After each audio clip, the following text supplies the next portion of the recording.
And now, tonight's presentation of radio's outstanding theater of thrills, Suspense.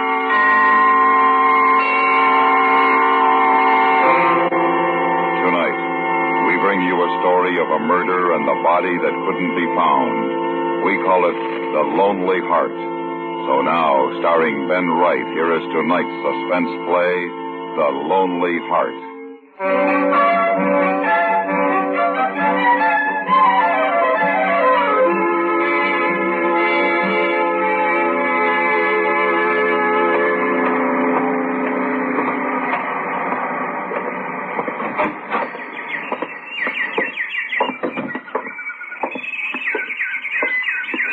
Good morning, sir.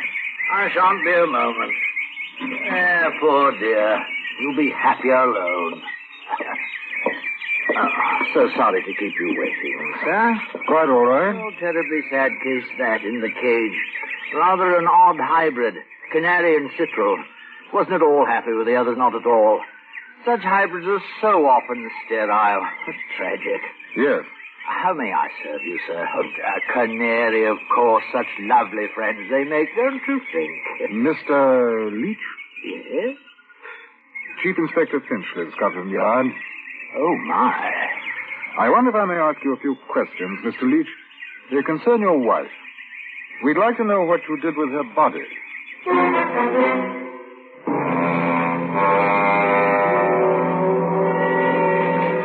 He was rather an extraordinary little man, quite round, with an angelic face crowned by a fringe of fine white hair. He was obviously the kindest old man in the world. Unfortunately, Scotland Yard also suspected that he'd murdered his wife, Esther Leach, 2 years before. There had been no concrete evidence, only the woman's sudden disappearance. That and accumulated testimonies and clues gathered over a period of time. I disliked intensely what I had to do, but it had been at the insistence of Commissioner Blaine that the man be brought in for questioning. And therefore there was no choice but to take him down to the yard. You've no right, no right at all. This shocking accusation, no right at all. You are not under arrest, Mr. Leach. But you're quite wrong. I mean, it's absolutely absurd, this accusation. Although I suppose it can't do any harm answering questions, can it? That's quite right. Now, Mr. Leach, 2 years ago, your wife, Esther Leach, disappeared. Yes. She left in her will an amount of money. I believe it was, £2,000. Yes, but it's not been proved that she is dead. I have not collected one farthing.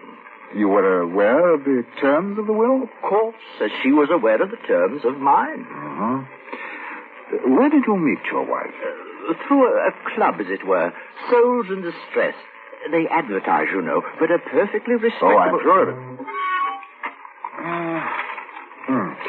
Mr. Leach, several of your neighbors have testified that on the last night that Esther Leach was seen alive, a violent quarrel took place at your home. Nothing of the sort. I deny it. I deny it.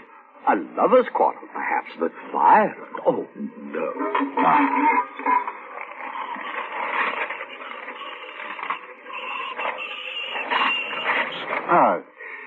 At the inquest, you stated that she left the following morning to take a holiday? Exactly. Esther was a strong-willed woman. She felt that we needed to be apart for a few days in order to replenish our souls. And she didn't tell you where she was going? No. Yet for 3 months you didn't feel it necessary to notify the police when she didn't return? No. We were adults. Her need to stray from my side was understandable. She wrote to you?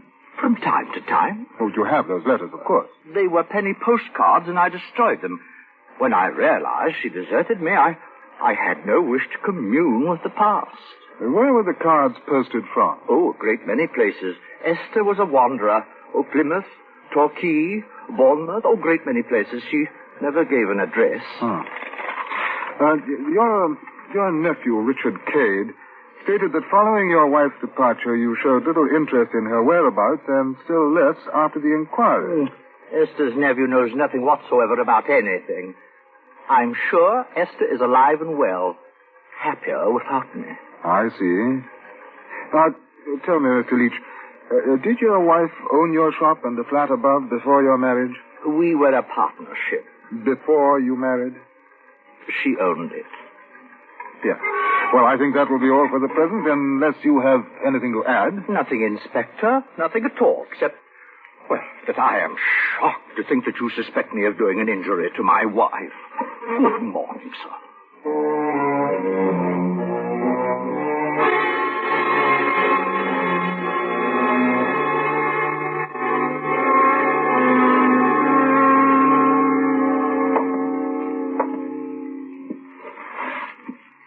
Now, look here, Finchley.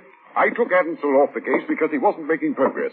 Now you tell me that I made the mistake. Well, you asked me, sir. All right. What would you have done? Well, I would have gone on where Adamsel left off.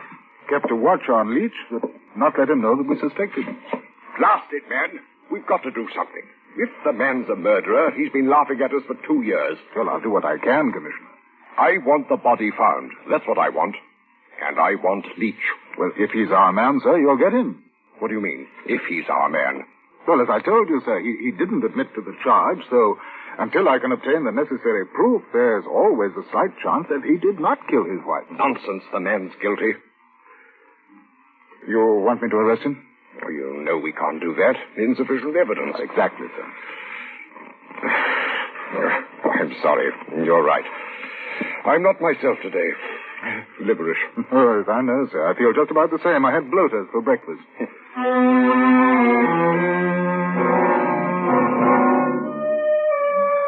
It was a nasty case, there was no doubt of that. And putting the suspect on guard had made it even more difficult. I went through Inspector Adamsel's report and noted one point which seemed to stand out.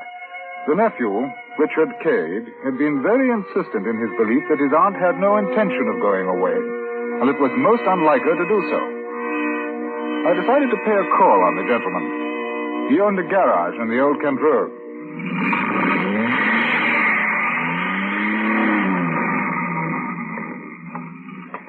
Bob, when you're finished with that job, take care of the blue Daimler, will you? Oil and wash, right? I beg your pardon. Can you tell me where I can find Mr. Cade? That's me, chum. Oh. Chief Inspector Finchley, Scotland Yard. Oh, what again? Look here, one of your blokes has been nosing around asking questions for 2 years now. I know. Now, what's the matter? They give him the sack? Not exactly, sir. No, should have done.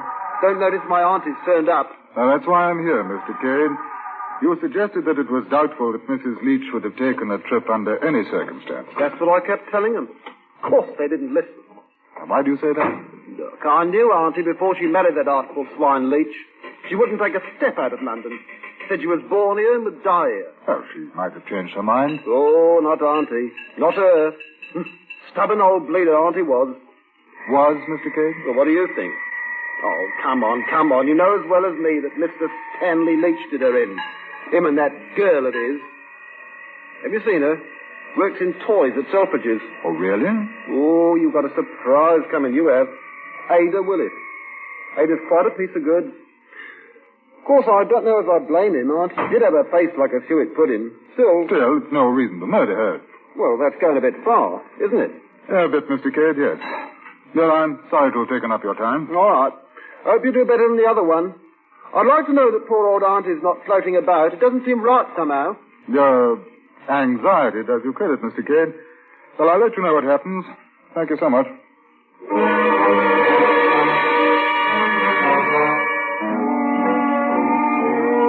Now, this was something that had not been in Adamsel's report. A girl, Ada Willis. That piece of information from the morning nephew I hoped would bring us a step closer to the murderer, so I went to Selfridge's and to the toy department. It was early afternoon and the floor wasn't crowded. A girl at the Meccano counter pointed out Ada Willis to me. She was winding a tiny mechanical doll when I saw her, and I remember how extraordinarily beautiful her hands were. Miss Willis was not quite what I had expected. Good afternoon, sir. Oh, I'd like to see one of those dolls. How does it work? I'll show you, sir. No, how much are they? 2 and 6. Well, I'll have one, please. No, the policeman there. He's such a happy little chap. He's my favorite, too. Oh, you like policemen? I don't know. Does one? I never thought about it, really. I'm a policeman. Oh. I should have said that when I first spoke to you. Why? Because I'm here on official business. Oh. Now I understand. May I ask you some questions, or would you rather wait until you get out? They concern Stanley Leach. I'm not allowed to chat with customers, but you're hardly that, are you? No.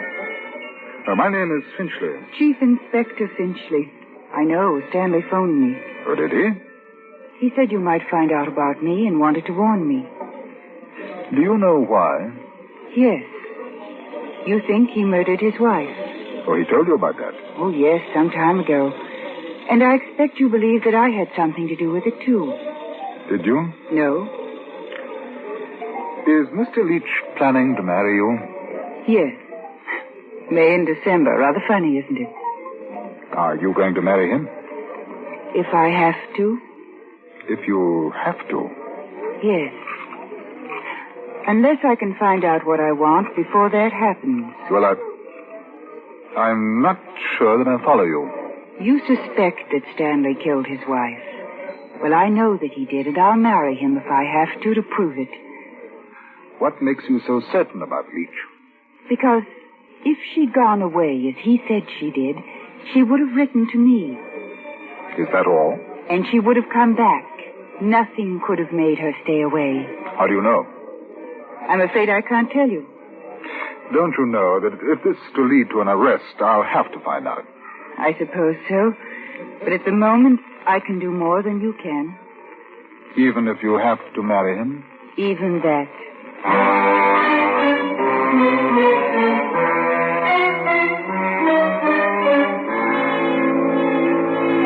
During the next week, I went over every piece of information which had been gathered in the 2 years following Esther Leach's disappearance. Harris and I questioned everybody, friends, tradespeople.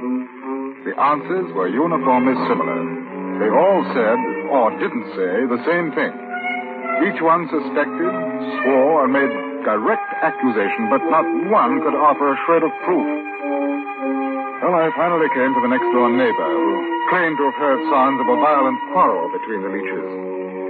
He was a middle-aged man who lived alone, and he had the appearance of a witness who would not be prone to exaggeration or malicious gossip. I don't know as I can tell you, Inspector. It was 2 years ago now, and I gave my evidence to that other chap. Adminsel, wasn't it? Yes, that's right, Mr. Palmer. Still, if you don't mind, I should like you to refresh your memory. Do my best. Now, in your testimony, you stated that the only phrase you were able to hear clearly was, "I won't have it in the house." Is that correct? That's right. Leach kept saying it over and over. About how long would you say the argument kept up? I don't know. Half, 3/4 of an hour. I mind my own business, Inspector. Well, in this instance, Mr. Palmer, I'm rather sorry that you did. Tell me, did you know Mrs. Leach very well before she married? We'd have a word or two. A nice woman, I'd say. A bit sentimental. I suppose that came of loneliness. But would you say that until the time you heard the quarrel, they were happy together? Yes, I'd say that. Mind you now, I didn't like him from the first. There was something... Yes, I understand. Well, now, Mr. Palmer, please think very carefully before you answer. Did anything at all out of the ordinary take place next door after Mrs. Leach was missing? Either something you may have seen in the shop or heard from the flat, or in the garden, possibly. I'm not quite sure what would be out of the ordinary. Well, digging at night or hammering, unusual amounts of smoke from the chimney, anything. No, I don't think so. All right. Did you ever meet Mrs. Leach's nephew, Richard Cade? Youngish chap? Silly-looking? That would be a fairly accurate description. Once. He visited her now and again. After she married? And before. She never spoke about him to you? No. Not except that once when she introduced us. Uh-huh. What about the young woman Mr. Leach sees? Yes, that's odd. Can't make head or tail of it. Does she come here often? I couldn't say. A few times, though, she's been to the shop. When did the visit start? First time I saw her was about a month ago. I see. Thank you, Mr. Palmer. Afraid I haven't been much help. I'll show you to the door. Thank you. Hello? What's that? Parrot. Leach keeps it upstairs in the flat. It used to belong to her. Oh? Just a moment. That reminds me of something. What? Must have been a week or so after Mrs. Leach had gone. I remember it, about 10 o'clock. The parrot screamed like that. Then about 2 minutes later, Leach knocked on the door. He'd burnt his finger. Wanted something to put on it. Was it a bad burn, Mr. Palmer? Quite nasty. Mm-hmm. Could it have been caused by, acid, say? I don't know. Is that different? Oh, to a doctor, yes. He said he'd burnt it on the stove. But he must have kept his finger there for a long time to get it to look like that. It didn't seem important enough to tell the police, though, and I forgot. Ah, that's exactly what I meant, Mr. Palmer.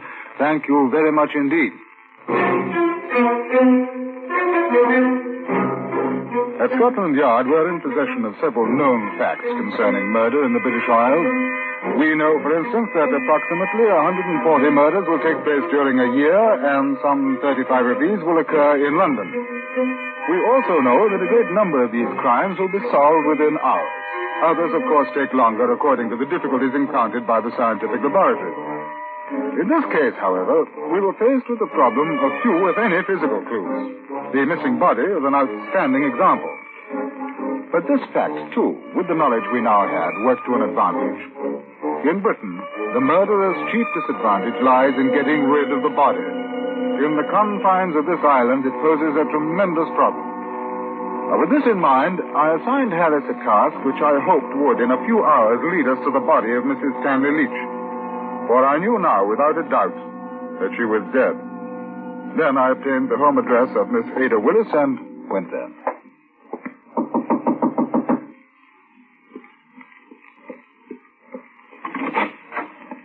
Good evening, Miss Willis. May I come in for a moment? I'm going out in a little while. Well, I shan't keep you long. Won't you sit down? Thank you. Miss Willis, I want you to tell me the truth. What is it that you know about Mrs. Leach? Why are you so positive that she was murdered? I won't tell you. Because you're afraid? No. That's a lovely portrait. Is this your baby? No, a nephew. Oh, quite a resemblance. My sister.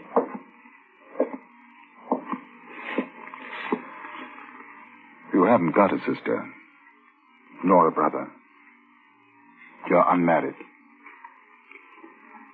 I've got to go out now. An appointment with Stanley Leach? Perhaps. Please. I think that you'd better tell me everything, Miss Willis. You see, we know a good deal already. It'll make it much easier, I think.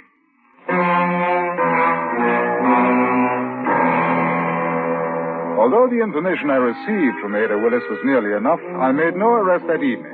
As a matter of fact, 4 more days to locate the body, and only then were we ready to proceed.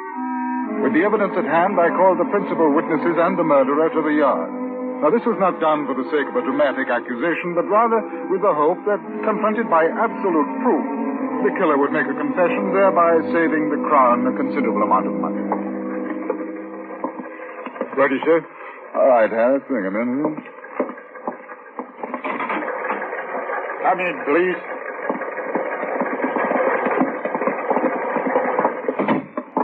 Mr. Leach, will you sit here, please? Miss Willis here. Mr. Cade over here. Thank you. And Mr. Palmer. Thank you. Thank you.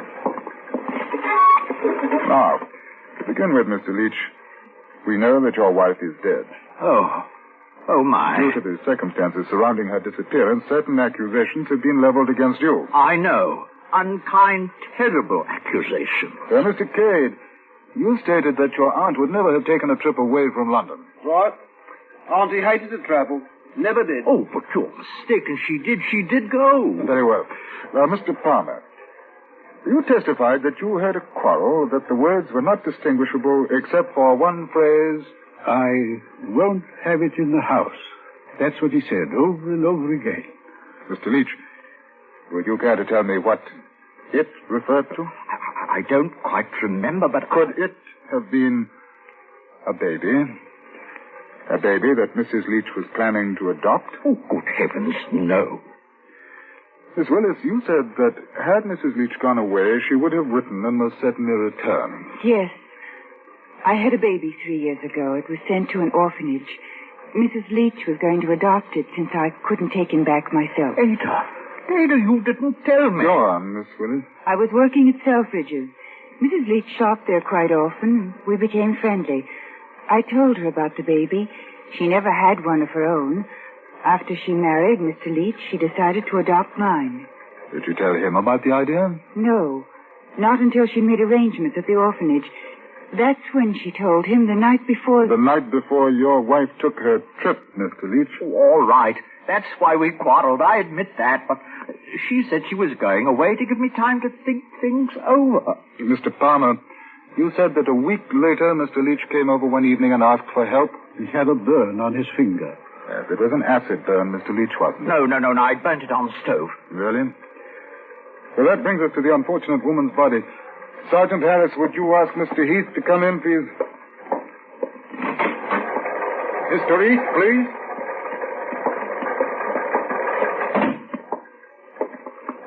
Now, Mr. Heath, do you recognize any one of the persons seated here? That gentleman. Mr. Leach? Yes.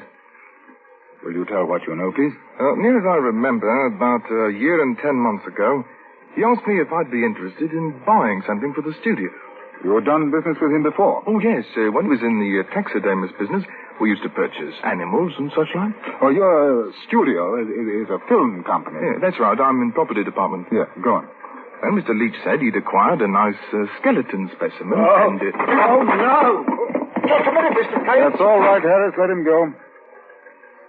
Now, Mr. Heath, you bought the skeleton? Yes, I have the bill of sale. Well, Mr. Leach? You don't. Oh, you couldn't think that... The dental work in the skull was identified. It was Mrs. Leach. Yesterday, your workroom was examined. Wire and other substances were found and exactly matched the materials used in the skeleton. I'm not well. I shall ask to be excused. You married her for her money. So when she proposed the adoption, you realized that if she died, you would not receive the entire estate. You quarreled, and in a fit of anger, you struck her. I didn't mean to kill her. It was an accident. It was... Oh, she was a good woman, and I didn't... Stanley Leach, you are not obliged to say anything unless you wish to do so. But whatever you say will be taken down in writing and may be given in evidence. Take him away, Harris.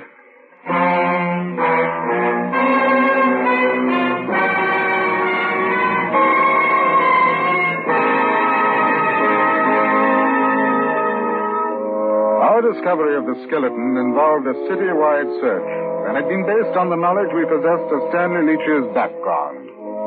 Although the disposal of the body was bizarre, it very nearly accomplished the impossible of a murderer. A perfect murder. What does not appear on the Scotland Yard record is the fact that Ada Willis was married a few weeks ago, and her baby is once again with her.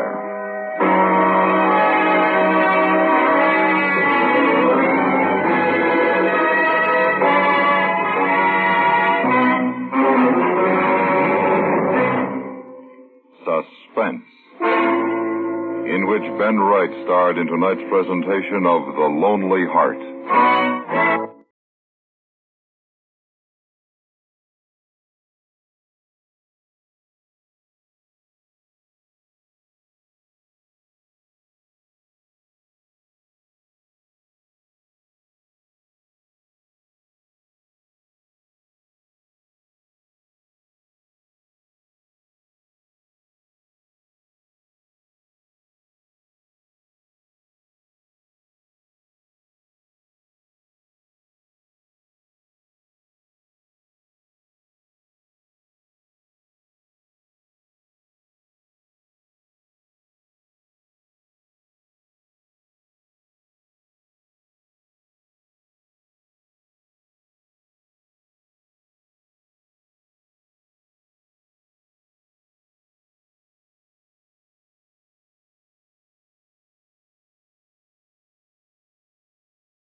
And now, tonight's presentation of radio's outstanding theater of thrills, Suspense.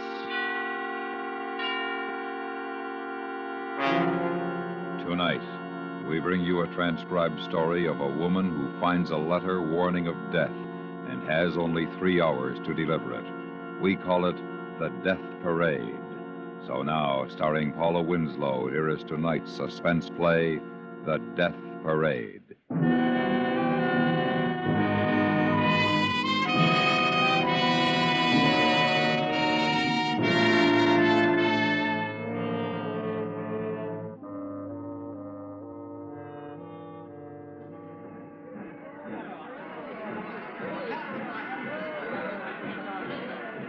Hey, some parade, huh? I'll say. Boy, there's something about a parade, huh? Yeah, you can say that again. Well, it sure has been a nice day for it. Yeah? Not a cloud in it. Hey, look! Up there, on the roof. Where? The Benson building. Hey, look out! Look out! Hey, she's gonna fall! She's gonna fall! Go back!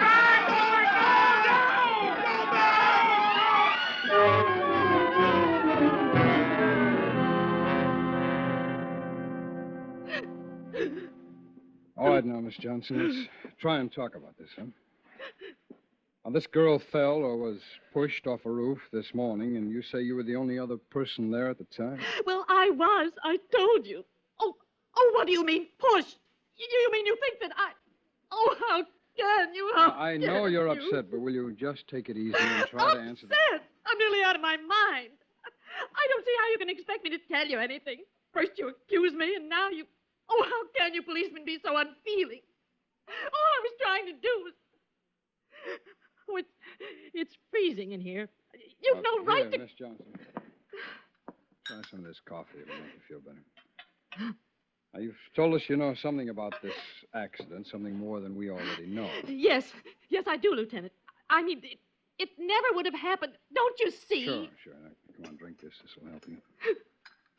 Oh, I'm so nervous. Oh, it's spilled. Well, that's all right. That's all right. We'll clean it up later.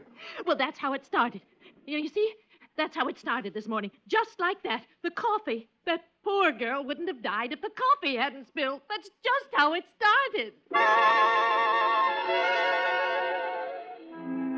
My name's Ellen Johnson. I work at the Farnsworth Chemical Plant. For 12 years, I've been there and never missed an hour of work. That is, until today. It was so unnecessary. That horrible, rude little man. He was the one. I'm very precise about my daily habits. Very. When you live alone, you arrange things that way. In the morning, I arise and allow myself time to take coffee and toast at the cafe on my corner. I've always disliked cooking in the morning. I leave the cafe at 8:15 precisely in order to be at my desk exactly at 9. This morning was the same, just the same, except for that horrible man. He was awful. As I sat at the counter, I could feel him there, 2 seats away, thin and dark, making a nasty noise as he drank his coffee. It was all his fault. Gonna see the parade this afternoon, miss? Oh, no, I'm afraid I'll be working. That's too bad. Should be good for business. Yes, I imagine so. Anything else? Hey, you. Oh, no, thank you. It's 25. Coffee and toast, is it right? Yes. Thanks. Hey, you. Pass the sugar, will you? Good morning. See you tomorrow. What's the matter? I asked for the sugar. You can't pass it? I beg your pardon. Yeah, sure. Oh, why, look at that. You deliberately spilled that coffee all over my skirt. Oh, Gee, ain't that a shame? What a clumsy. Gee, am I sorry. He wasn't. He wasn't in the least sorry. He'd done it on purpose. I was wearing a gray silk dress, and it was probably ruined. He just stood there and wiped at the stain with his napkin, smiling. Dirty, crooked teeth. I pushed him away and walked out. I knew I was going to be late because I had to change, so I went home again. If I hadn't gone home, this awful thing might never have happened. It took me 15 minutes to get back to the apartment, change my dress, and leave again for the office. I'd walked 3 blocks when I saw the letter It was lying on the pavement in front of an apartment house. Because I'm very meticulous about my filing in the office, I can't bear things to be out of place. I suppose that's why I picked it up. It was unsealed and addressed simply to Miss Sheila Mannix. No house number or street. Dear Sheila Mannix, you don't know me. I just got into the city. It doesn't matter who I am, but this is a warning. Believe me, you better take notice. Jack's got it in for you. Oh, I stopped reading. There was more, but I didn't want to go on. It frightened me a little, and, well, I'm not one to pry into other people's business. But this wasn't prying, really. It wasn't. The letter was important. Whoever had written it must have forgotten to put the address on it, and it had fallen out of their pocket. I made up my mind then. I'd go into the apartment house. It was possible that the writer lived there, and on his way out had dropped it. The building was quite small, and the janitor probably knew his tenant's handwriting.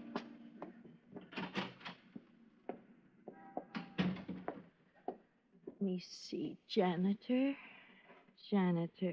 Oh. Yeah? Oh, are you the janitor? Yeah, I'm sorry we got no vacancies. Oh, no, I don't. Look, this letter, it's not addressed. Do you know the handwriting? I thought maybe Nobody by that name living here. I didn't ask you that. All I want you to do is to tell me if you recognize the handwriting. It might belong to someone living here. How come you opened it? Well, it was lying on the pavement outside. So give it to the mailman. But it's important. I mean, what's in the letter. I think she ought to get it. So the post office will forward it. Oh, can't you see there's no address? How can they forward it? How stupid. Listen, you don't have to get nasty. I got enough trouble now. I told you she don't live here no more. Oh, I'm sorry. Wait, who doesn't live here anymore? Mannix. She had 2A about 6 months ago. Sheila Mannix lived here. Well, where did she move to? Can you tell me? No forwarding address. But I must find her. Sorry, lady, I can't help you. I thought of the police then. I should have told them about the letter, but I didn't. I didn't know what else was in it then. All I could think of at that moment was finding Sheila Mannix and giving her the letter and forgetting it. I went back to my own apartment and looked through the telephone book. There were 2 Sheila Mannixes listed. The first lived on Maple Street and the second on South Tower. I rang the Maple number first.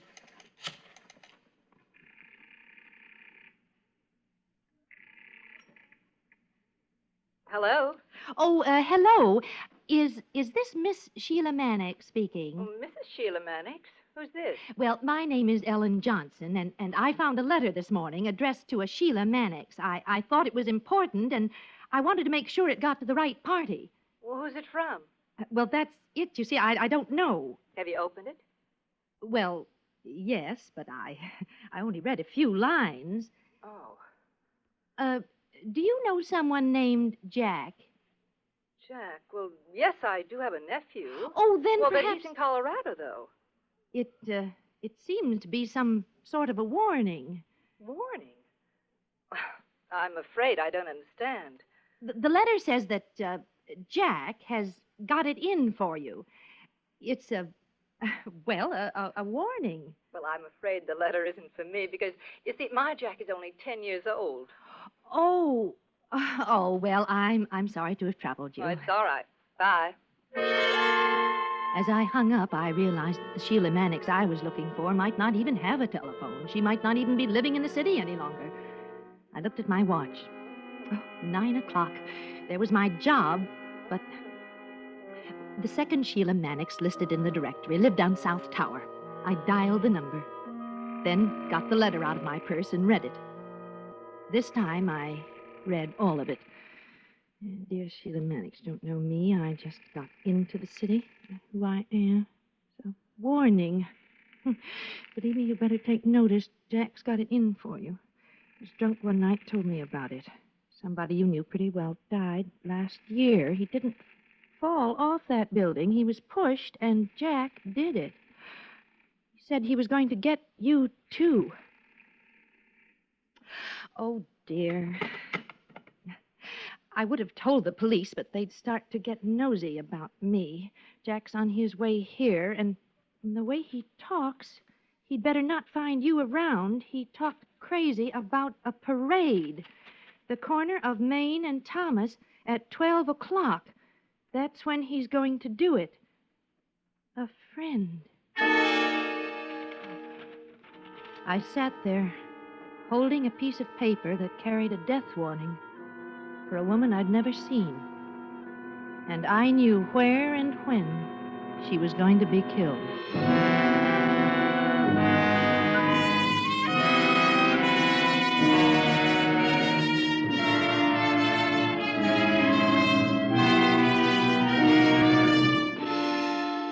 You are listening to The Death Parade, tonight's presentation in radio's outstanding theater of thrills, Suspense.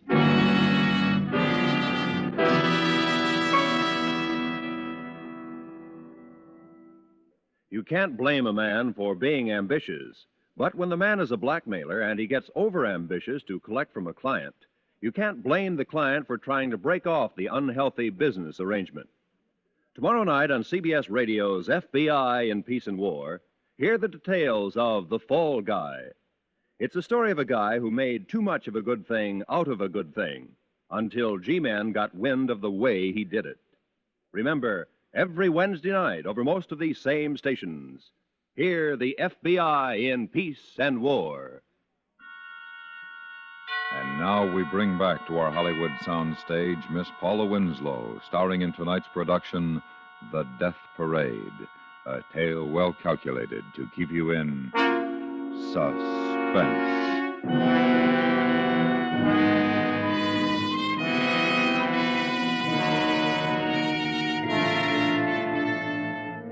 The second Sheila Mannix's address was 317 South Tower Street. I got my car out and drove there. It must have been nearly 9:45 when I drew up outside. It was an old rooming house. Oh, hurry up. Come on. Yeah? What do you want? Well, I'm very sorry to trouble you. Is your name You Sheila? have to talk louder. I can't hear you. Oh, I'm sorry. I wonder if you could tell me, is your name Sheila Mannix? No. Oh, No, it's not. But the phone book has a Sheila Mannix listed at this address. Well, it's her phone. She pays for it. I never have no cause to use it. She does live here, then? She has a room upstairs. What's the matter? You the police? Oh, no. Well, does she work? Is she at work now? How should I know? I never ask her where she goes. What's she done? You mean you don't know? You don't know where she works? Well, then, do you know where she lived before she moved here? No, she never says nothing. She's quiet and keeps to herself. Oh, but where can I find her? It's important that I learn where she is right away. She'll be home prompt by 7, always is. Come back then if you got to see her. Oh, 7 will be too late. I've got to find her now before 12. There ain't no use shouting at me, miss. I can't tell you no more than I have already. Don't know nothing about Sheila Mannix. Now I knew I'd wasted far too much time. I had to call the police. There was a drugstore on the corner, and I ran down the block to it. I was terribly afraid, and even more, there was a feeling that the house I'd just left was the home of the woman I couldn't find. Good morning. Can I help you? Oh, yes. Do you have a phone? There's one over there, but it's out of order. Oh, well, then could I use yours? It's an emergency. Oh, I'm sorry, I don't have a Well, private I've got to call the police. Now, look, I've never been mixed up in anything like this before. It's a letter I found this morning, a warning about somebody being killed. Oh, say, that sounds bad. There's a phone in the next store. Use that. Well, maybe you know her. She lives down the block. Well, who's that? Sheila Mannix. She's the one. At least I think so. Mannix? Oh, yes, Mannix. Yes, she comes in often to have a prescription filled. Oh. Very nice young woman. Well, but do you know anything about her? I mean, where she works? I've got to find her right away. Oh, no, now, I please, don't. it's urgent. I asked her landlady, and she didn't know. It seems to me she did mention it once. Well, think. You must think. Now, please. Well, now, wait a minute. It was just the other day we were chatting while I filled her prescription. Let me see. She said something about Was it a restaurant? A cashier, maybe? No. A department store? Elevator operator? No. Oh, dear. Hats. Clothes? No, Shoes? I don't think so. An usher? Telephone operator? No, that doesn't hit some. I'm You're sorry. not thinking. Now try. Well, listen, ma'am, if I could help you, I would. But Well, has she any friends in the neighborhood? Somebody who might know? Oh, never mentioned it. Can't you remember? Maybe she worked in an office. Well? Oh, I'm sorry. I'll be with you in just a minute, sir. Excuse me a moment. There's a customer there. You better go next door and call the police. But can't you remember? I'll be back. Maybe a chorus girl. But does she work in a bookstore? Oh, I can't wait. I'll come back after I've called. Ma'am, wait a minute. Yes? I remember. Oh. You said bookstore. Yes? Well, it's a book company or something like that. Simmons. That was it. Simmons Book and Stationery Corporation. That was it. Simmons Thank you. Book and It's on Stationery Main. Corporation. Yes, I know the place. Thank you very much. Simmons Book and Stationery Company. Why, I'd been in there dozens of times. She might even have waited on me. I looked at my watch. 10:30. I really meant to call the police, but I didn't know how long it would take to explain, and even then they might not investigate without seeing the letter first. I thought of the corner of Main and Thomas, and the parade, and 12 o'clock.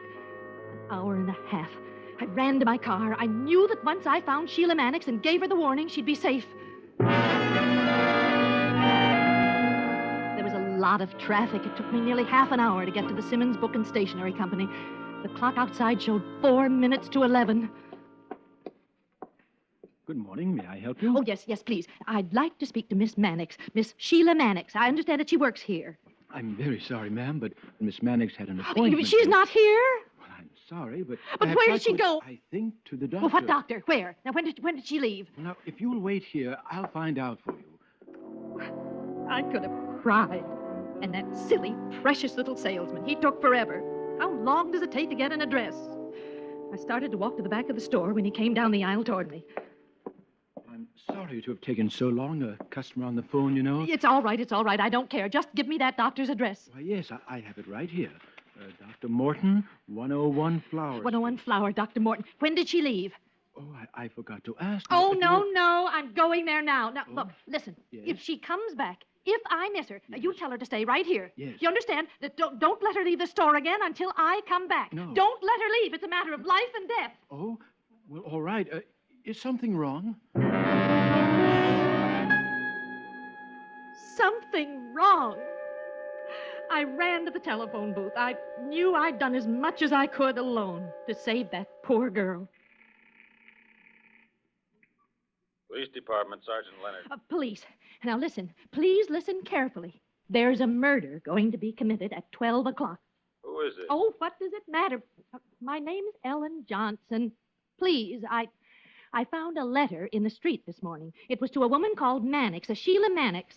Would you spell that, please? Oh, Mannix, Mannix. There's not time for me. When did you find the letter?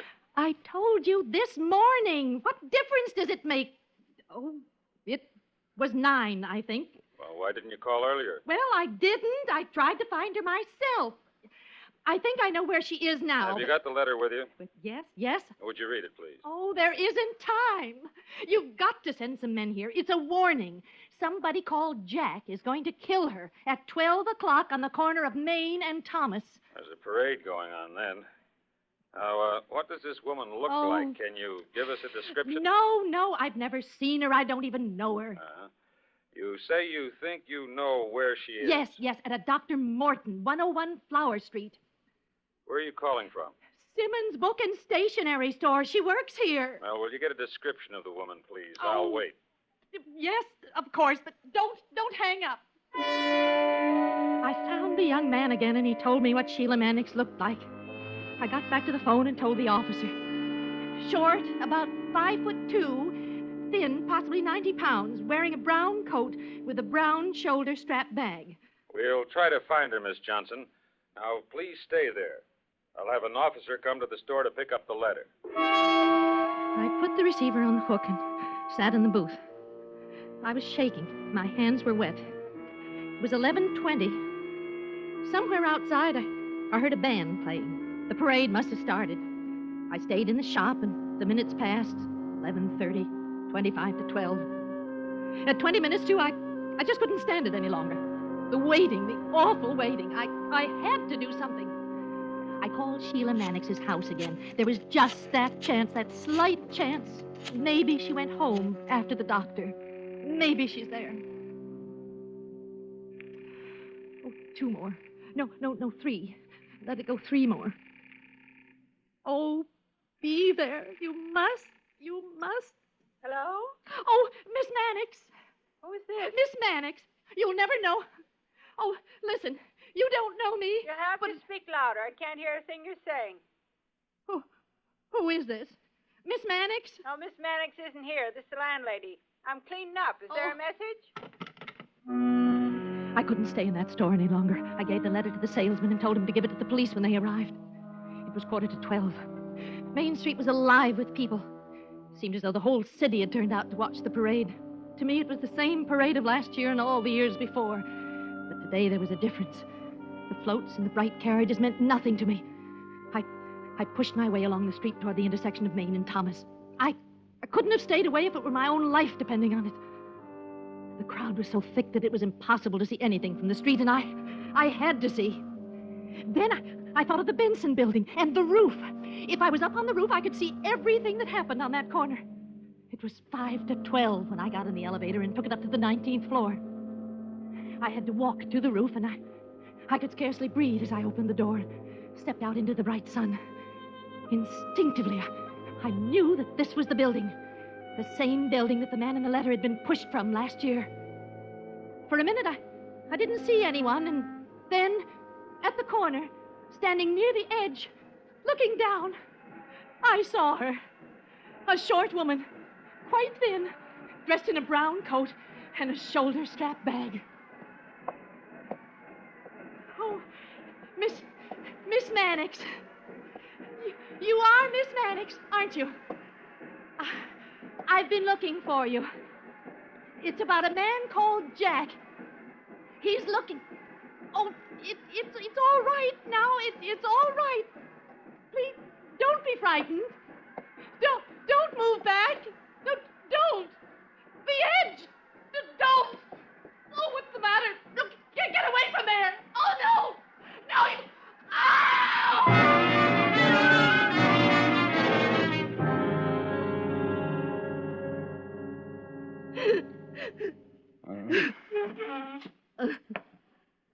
And that's how it happened, huh? Yes, I tried. You spend from 9 o'clock until 12 looking for, and you don't call us until 45 minutes before it happens. Well, I told you why. You know something, Miss Johnson? I think you're lying. Lying? Why, how dare you say that? I was doing what I thought was right. You picked up a letter, a warning letter, and you go to a janitor, you call people on the phone, but not the police. Well, You visit Sheila Mannix's house, you talk to the landlady, you talk to the neighborhood druggist, salesman in the bookstore, all witnesses, all alibis. I wanted to find her, And then to warn you her. call the police when you're sure it's too late. Well, how did I know she'd be up there? How? Well, you've set up a mighty nice alibi for yourself. You were alone with Sheila Mannix. Now, who's to say you didn't push her? Oh, stop it. You don't know what you're talking about. You've no right. I was trying to help her, that's all. I won't listen to you. I'm going home. You sit down, Miss Johnson. Now, go on, sit down. That's better. I'm holding you for a while. It's going to take more than a cock and bull story like that to get you out of this. We're going to check, Miss Johnson. We're going to do an awful lot of checking. I was a good citizen. I did my duty. I tried to save her. And you, Yeah. you would... Can I see you for a minute? Yeah. Now, you just stay right there, miss. We're not through yet. Oh, murder. That's what they're saying. I murdered her. He's saying that to me. After all the good, I was only trying... Take a look at the report. Now, what are they saying? It's about me. I know it. 28th precinct. I know it. Well, that does it then. Well, Miss Johnson, we know what happened now. You know? What do you mean you know? I told you. That's how it happened. Every Now, word. I'll tell you something. I've got to believe you. There's nothing I can do about it. Nothing you can do. Well, what should you do? Instead of frightening the life out of me, you should Now, will you thank listen to for... me for a change? Miss Johnson, I'd like nothing better than to throw the book at you, but I can't. We've got the man called Jack. He was picked up in the parade. There. I was right. The I was fellow right. that wrote the letter you found figured Miss Mannix might have moved. He didn't know where, so this morning he called the police. He told them the story, and that's how we caught her. Well, then that... Then she was safe. He couldn't have killed her. That's right. Well, why was she on the roof?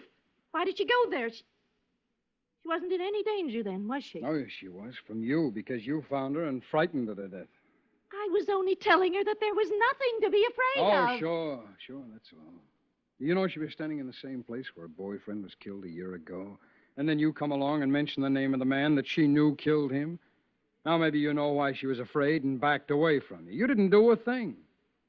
Well, I want you to know something. I want you to sleep with it for the rest of your life. If you just called the police when you picked up that letter, Sheila Mannix would be alive right now. Now, you think about that, huh? I can't see where I was wrong. Well, maybe I should have called sooner, but I did call. If you hadn't taken get so out of long... here, will you? Get out, please, Miss Johnson. It's just too bad we can't send you where the other guy's going. He killed last year, you did it today, and just as sure as if you'd shot her. Now, go on, get out, Miss Johnson, please.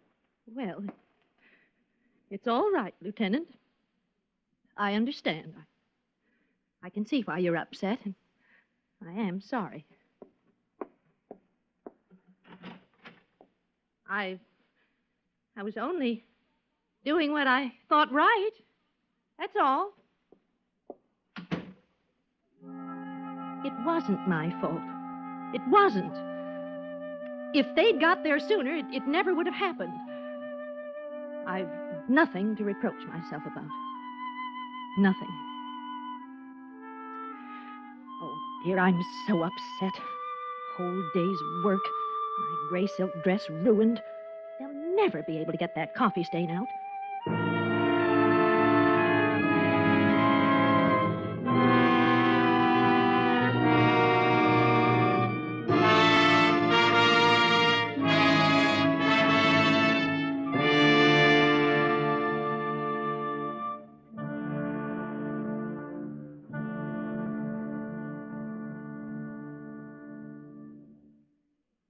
Suspense, in which Miss Paula Winslow starred in tonight's presentation of The Death Parade. Next week, we bring you a story of a postmaster and his search for an unwelcome package. We call it Fragile Contents Death. That's next week on Suspense.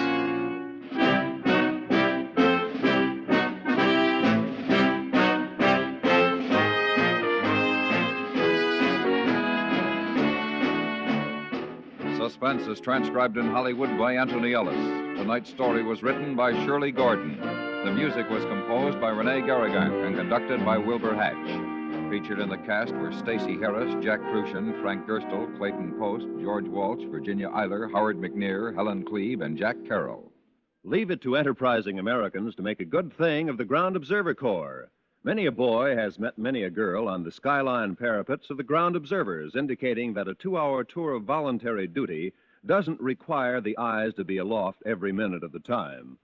Join the ground observers at your local civil defense office. 2 hours a week is all you need serve at your own convenience. Stay tuned now for 5 minutes of CBS News, to be followed on most of these same stations by My Son Jeep.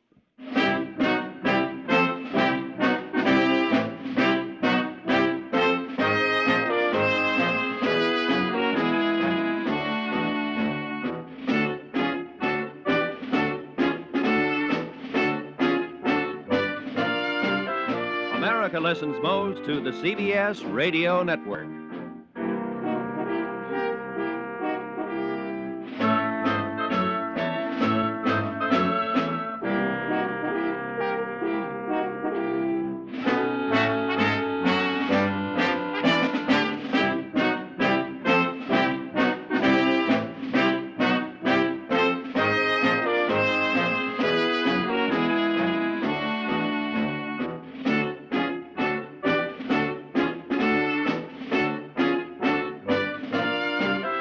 America listens most to the CBS Radio Network.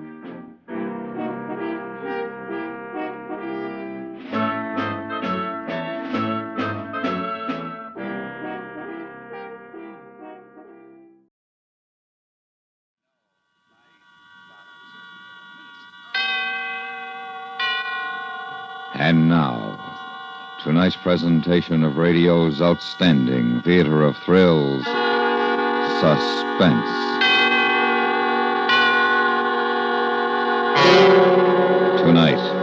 we bring you a transcribed story of a convict ship and a bargain that ended in death.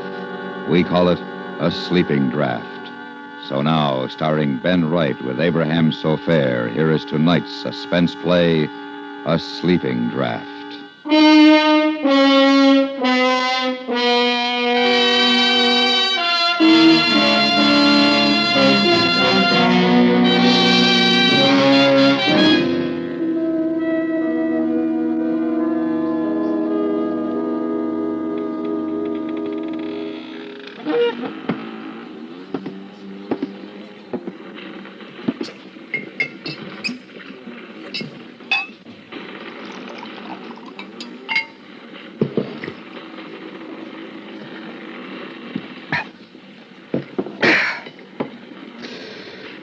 That helps.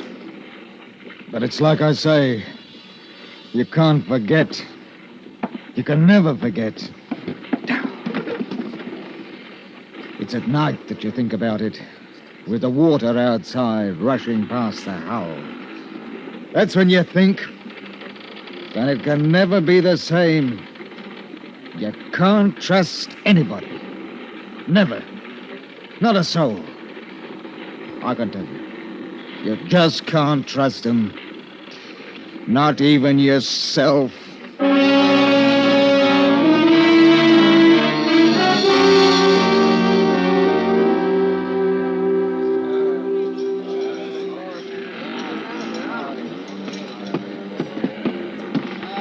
What is it, mister? Mr. Finch says he's ready to board, sir. Oh, he is, eh? All right, I'm not stopping him. Sir. He insists on bringing them aboard one at a time. What? Does he think I'm going to miss the tide? There's over 400 of them. It'll take hours. That's what I said, sir. Mr. Finch, come aboard if you please. I'm sorry, sir. I should have resigned. Stinking, filthy, poor devil cargo. Everything high cockalorum, Captain? No, everything is not high cockalorum. What in blazes do you mean ordering my mate about? Oh, no offence intended, none taken, I hope. I want those scurvy wretches aboard now. All of them. Put them below and we'll weigh anchor. One at a time, sir. One at a time. We got to search them, you know. Why didn't you do that before you took them out of jail? Oh, you'll be surprised what those swine can pick up between jail and the docks. We got to search them one at a time. Oh, they're murdering devils, every last one of them, and that's a fact. The convicts came aboard one by one. I watched them. They were going from London to a land they'd never seen. A colony had bought them. Australia. 400. The sweepings and scrapings sorted out from the muck of the jails, with Finch in charge of them. I've carried dirty cargoes. Dyewood, for instance, crawling with scorpions and spiders, not to mention snakes. And there's cattle. But this, weeks and months at sea with a human cargo would as soon cut your throat as spit. And what made it worse was I felt sorry for the poor beggars. I watched them come aboard until there were two left. Name, Wilkes. Search him. Hey, now, take your bleeding hands off me. I ain't got nothing. Ain't just stole me last farthing. Now, shut your jaw. That's enough, Finch. I won't have the cat used on my ship. I got enough of it where they're going. Oh, you are a trusting soul, you are, Captain. How'd you like that between your ribs, Captain? Touch of the cat's a lot better than letting this swine bring a knife aboard, eh? Take him below.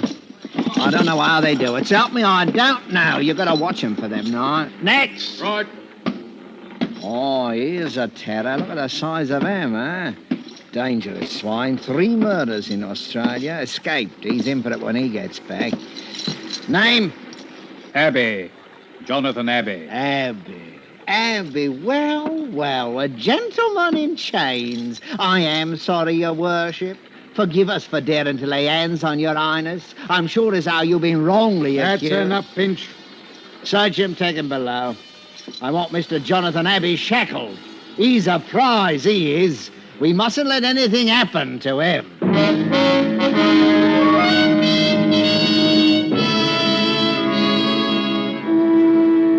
From the day we left London docks, I'd taken a violent dislike to Finch. He seemed to be happiest when he was laying about him with his cat on the convicts herded like sheep below decks. He kept him quiet enough, but one night I decided to have it out with him in the cabin. I made it strong, I can tell you, so that even he could understand what I meant. You all finished, Captain? All right. Now you hear me out. They're a bad lot. 400 of them. All bound for Australia. They don't want to go. You follow me? Now, there's that bloke, Abbey. Soon as we touch Sydney, the game's up for him. They'll hang him, sure. That doesn't mean that you have the right to make life even worse for him here. No. We find out where do you think we'll be. What would you do if you was down there? I'll tell you. You'd get hold of the ship, that's what you'd do, and it'd be easy. They're locked in. We've got a guard. You don't know them like I do. There's another thing. When I searched them, there was 1 to 5 sovereigns stowed away on every man, earned or stolen.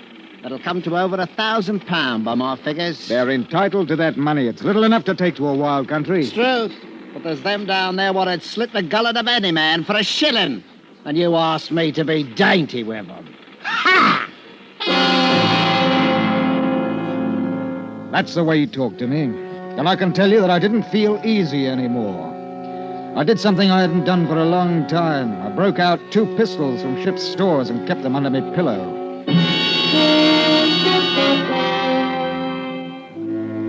It was when we got round the Horn that the first convict died from scurvy. We had to put him over the side, of course, and there was a lot of grousing. I went down to the hold with Finch. It was hot and stinking. Now, you let me talk to him, Captain. I'll put it to rights. You tell him it couldn't be helped. Don't you mind. I'll tell him. Oi! Here comes old bloody pot. Hey, Finch! Did you steal the clothes off the poor baker's back before you threw him in? Men! We ain't men, dearie. We're dogs, or haven't you heard? Why didn't you wait to bury poor old Smithy in the ground instead of chucking him in the sea? All right! All right. We got another 2 or 3 weeks before we reach land, and I'll make a bargain with you. The next one what dies, now that it's getting nice and hot, I'll just leave him down here. You can take care of him and mourn him till we get to Australia. How's that? £1/crown, you don't keep him for 3 days. That's all bloody pot. Always a nose for business. And if you ain't satisfied with that, I'll see that the hatch is closed down tight for the rest of the voyage. And you can boil for all of me.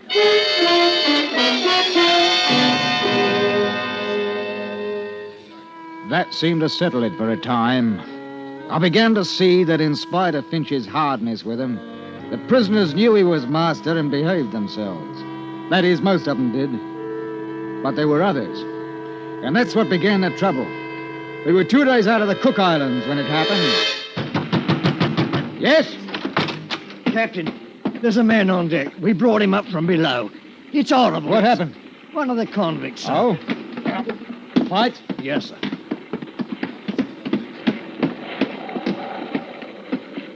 Here we be, Captain. Mr. Darling ain't much of a surgeon, I must say. Oh, I did what I could. He must have been dead before we got him up here. What? Why, he's been cut to pieces. Not half, he ain't. How did it happen? Well, I heard him shout and I went down into the hold, and there he was, propped up like against the bars with his arms through, holding them up. Poor devil. Oh, him? No, he's dead, he is. There's others in for it, though. What do you mean? How do you think he got cut up like that, eh? Knives, Captain, knives. But you searched them before they boarded. I did. In truth, I don't know how they done it. Small knives, Captain, small knives. We're getting close to Australia, that's what it is. Whoever's got them knives is after money. The £1,000 or more what's on this cursed ship. I don't see how... Oh, you are a trusting soul, you are, Captain. Maybe there's a dozen of them, maybe 20 with knives. You follow me? They'll run the others and rob them blind. Gold sovereigns, Captain. You didn't forget, did you? If anybody objects, cut him up into small pieces, just like this one. We've got to go down there and put a stop to it. Yes, I don't think. How many guns you got aboard? Well, 2 pistols and 4 muskets. That's a fat lot of good. Oh, well, must take the sweet with the sour, like they say. We can try, no harm in that. Mark my words, Captain, before we get to Sydney, all of us will probably have our throats cut. Come on. Finch and I, with 2 seamen, armed ourselves and went down into the hold and stood outside the bars.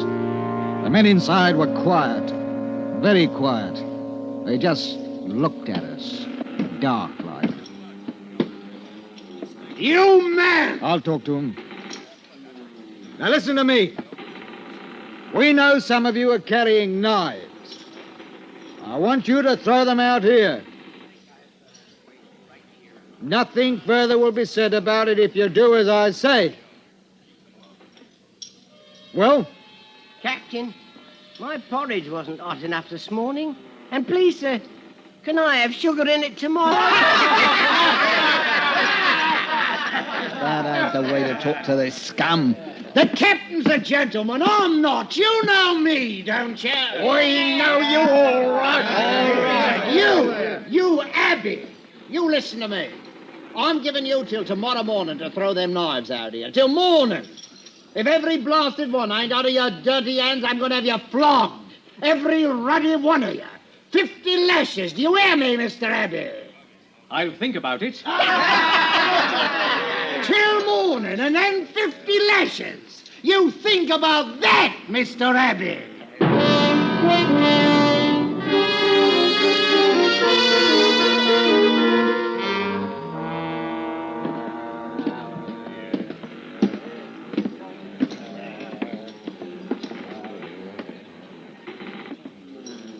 Good morning, Captain dear, and Mr. Finch. You filthy scum! Where's them knives? Where they'll do the most good. All right. I've given you a chance. I've played fair now. Mr. Finch, sir, may I have a word with you? Come to your senses, have you? Bend closer to the bars, 'cause what I got to say, I got to whisper. Well, what is it? What is it? It goes like this.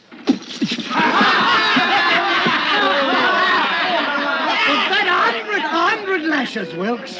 I'll take you first and handle the cat myself. Oh, no, sir. Why not take him first? He won't feel it like I will. The crowd of men parted suddenly, and from out of them was pushed what had once been a man. It fell against the bars, and then, no longer with the support of living arms, slid to the deck. We looked at him, Finch and me. His life had been worth a sovereign, maybe 2. He hadn't either now. And the knives were still in the hold with them that had killed him.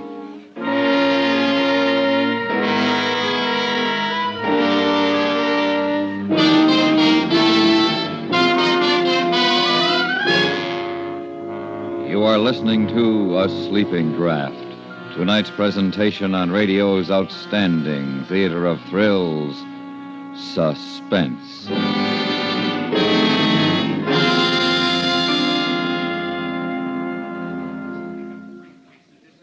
With omniscience as rare a faculty as it is, most listeners like to be sure that their sources of information are reliably accurate. And that, in a nutshell, explains why so many listeners make it a point to learn what is happening in the world from members of the CBS News staff. Keep tuned to CBS Radio throughout the day and evening, and you'll keep in the know on local, domestic, and international affairs. And now we bring back to our Hollywood soundstage Mr. Ben Wright and Mr. Abraham Sofair, starring in tonight's production, A Sleeping Draught, a tale well calculated to keep you in suspense.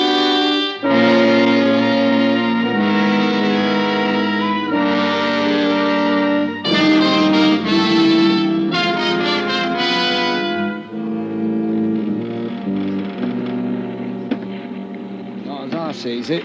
We got to have a council of war, in a manner of speaking, Captain. I'll tell you one thing, Mr. Finch. There'll be no more flogging. Oh, I can see you are a sharper, you are. Well, that's right. That's right. It's too dangerous. We ain't armed for it, and they're in a nasty mood. We got to be artful, same as they. I wish we could spill the old lot of them overboard. What, and lose your contract for carrying them? No, not bloody likely. Listen here. I'll get them knives. How? It's Abby. Abby is behind this. He tells them what's what. You get him out, and the others will come round. You mark my words. Are you going into the hole to get him? Oh, not yet. Not yet. Wouldn't be safe now. Not for nobody to go in there. But in 4 or 5 days, Captain, after we cut off their water and food, seal the hatch, you see what happens. They die. Well, they'll die from the knives, then. Which do you want? They'll be begging you to take the ruddy knives in 3 days. And if they don't? We tell them to hand over Abby to us, that he's the one to blame for their misfortune. That'll do it. All right. If that's the only way, I'll give the order. Yeah, but not just yet, Captain. Not just yet. We'll let them sit down there and wonder, huh? Wonder what we're going to do about it. Some of them may get nervous. We'll let them wonder a bit.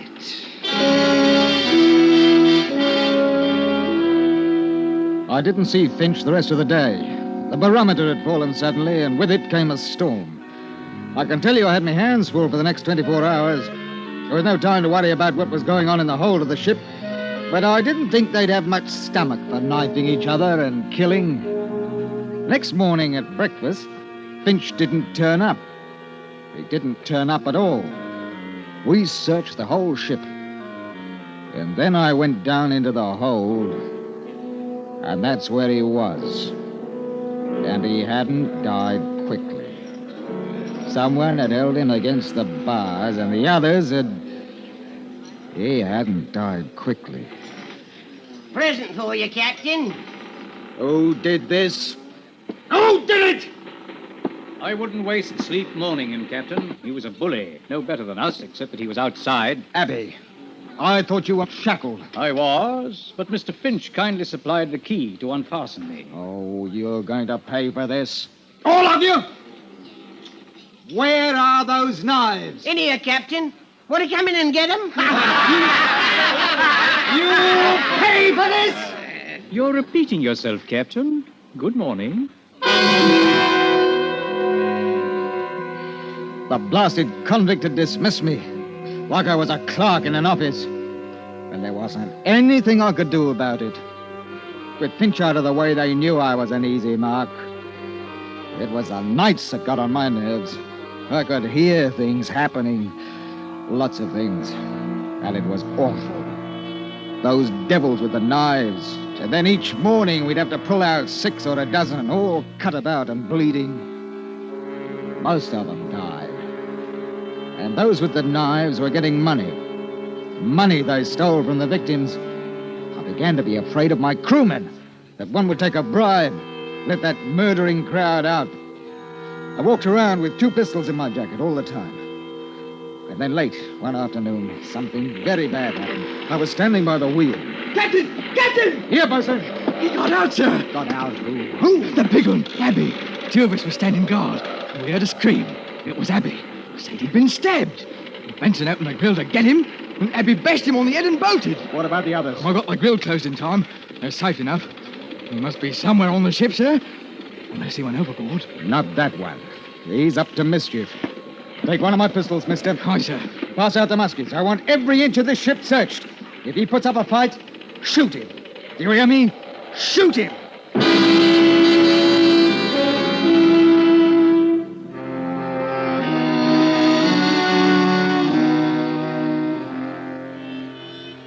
The night comes quickly in southern parts. Did you ever try to search a ship at night with lanterns? It's not easy. Too many shadows, too many sounds, which could be rats or a murderer who's bigger than what you are and could choke your life out in half a minute. We couldn't find him, but he was somewhere aboard, waiting his time. And because we were short-handed, what with the crew searching, I stood a watch and I thought about Abby. The man whom Finch said had committed 3 murders in Australia.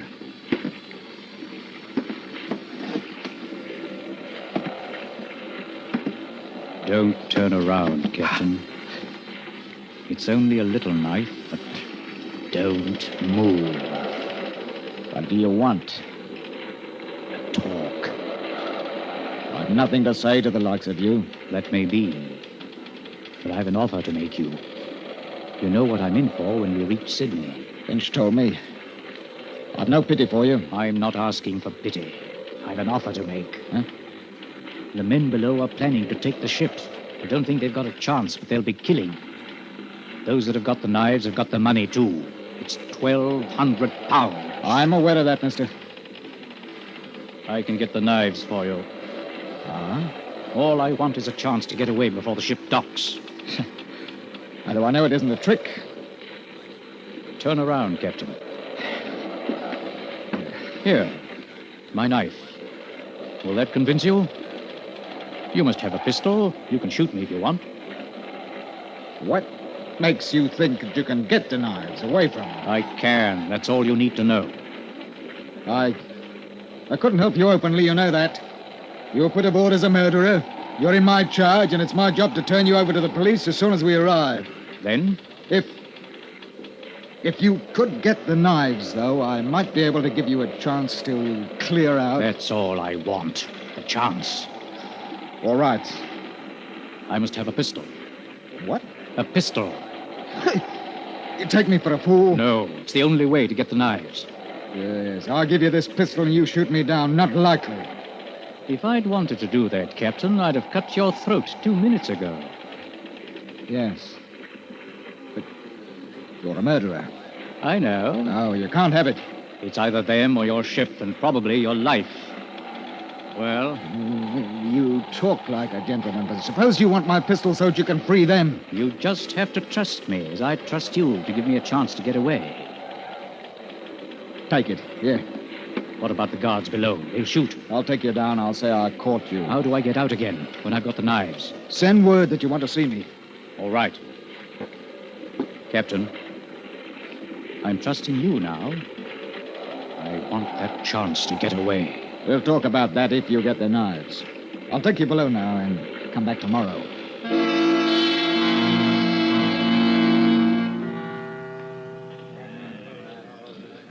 Keep your voice low. They think I'm tricking you into making a bargain. They think I stole the pistol. I told them I had to have the knives to make you believe that we wouldn't make trouble. I said we'd take over the ship tonight.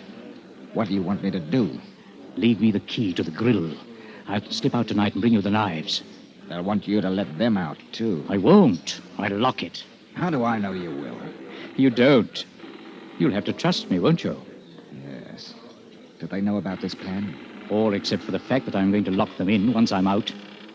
Now, give me the knives now. No, they'd know something was wrong. I'd never get out alive. Give me the key. All right. Here. Tonight.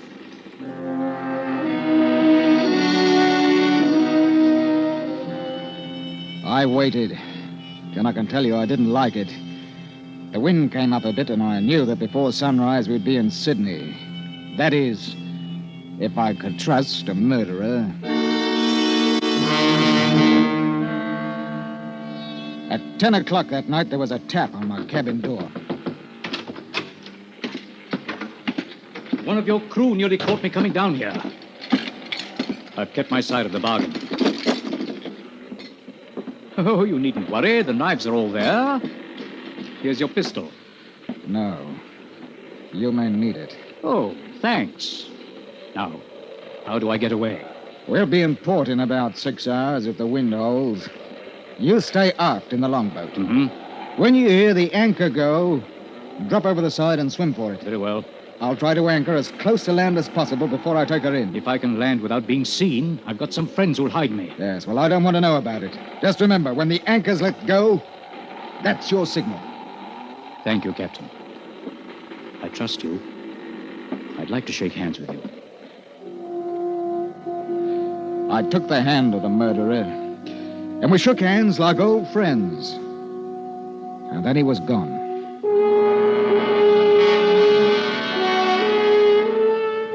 Two hours later, the wind went down, and in its place came fog, thick, mucky fog.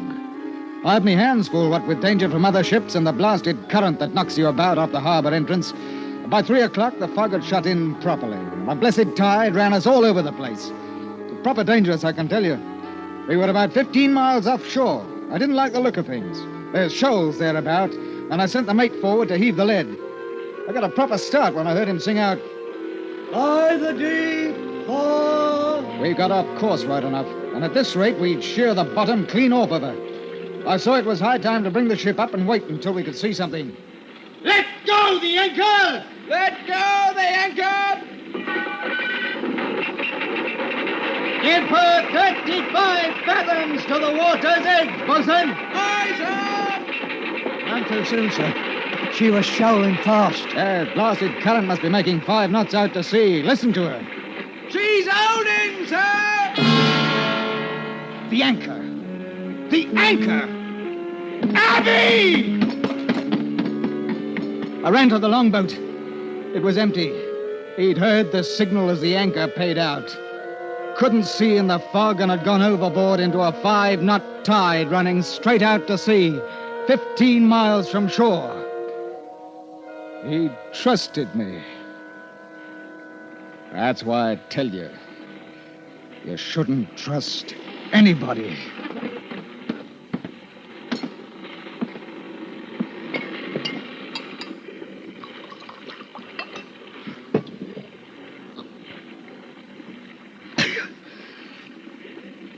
Sometimes it's hard sleeping at night. When you hear the water outside, you think. That's when it's hard to sleep.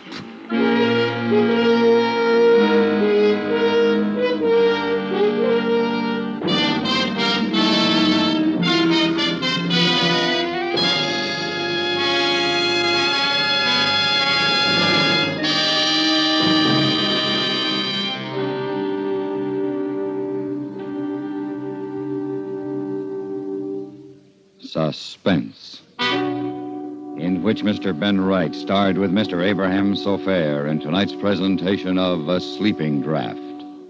Be sure to listen again next week when we bring you another presentation of radio's outstanding theater of thrills, Suspense.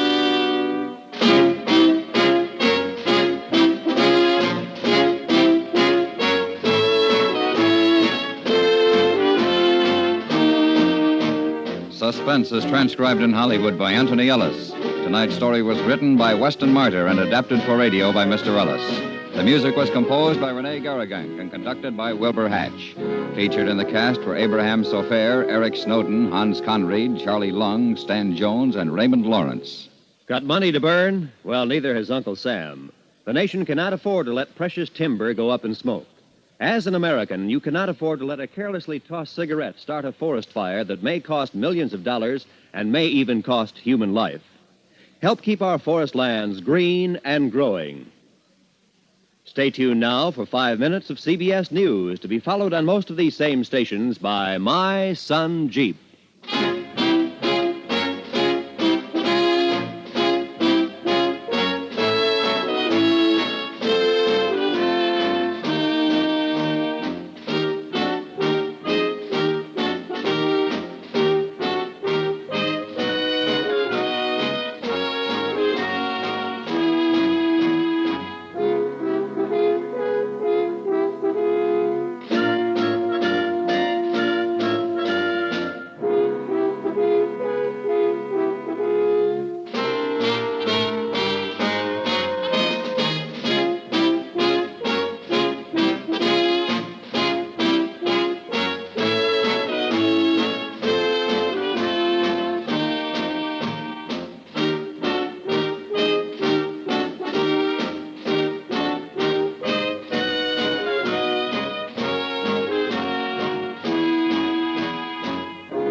Suspense.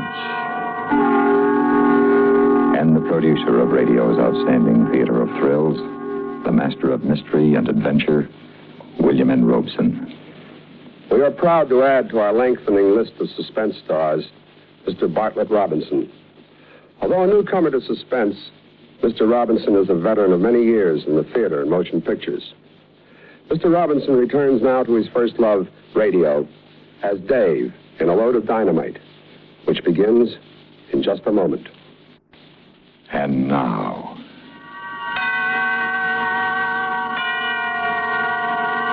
Mr. Bartlett Robinson in A Load of Dynamite, a tale well calculated to keep you in suspense.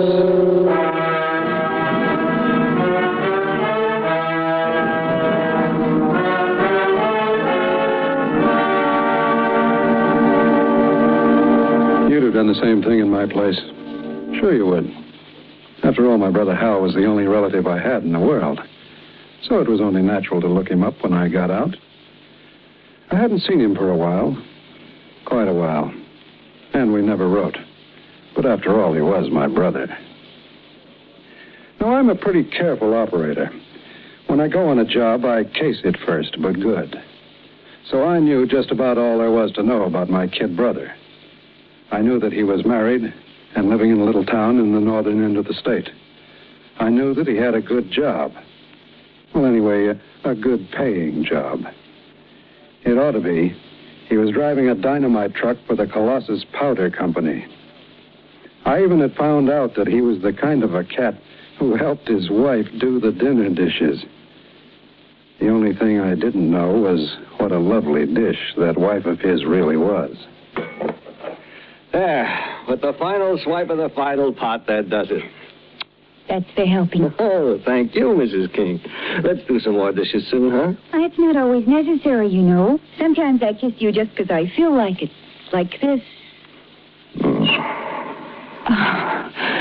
All right. That's enough. Now, give me a minute to fix my face and we'll go see a picture. No pictures tonight, honey. I got to hit the road at 4 a.m. Oh, gosh, I forgot. What's the run tomorrow? They're reopening the old Three Angels mine up past Convict Lake. Kind of a big deal, I guess. I'm carrying 144 cases. Where is the mine? Up in the mountains? Yeah. You'll be careful, won't you, darling? I'm always careful, baby.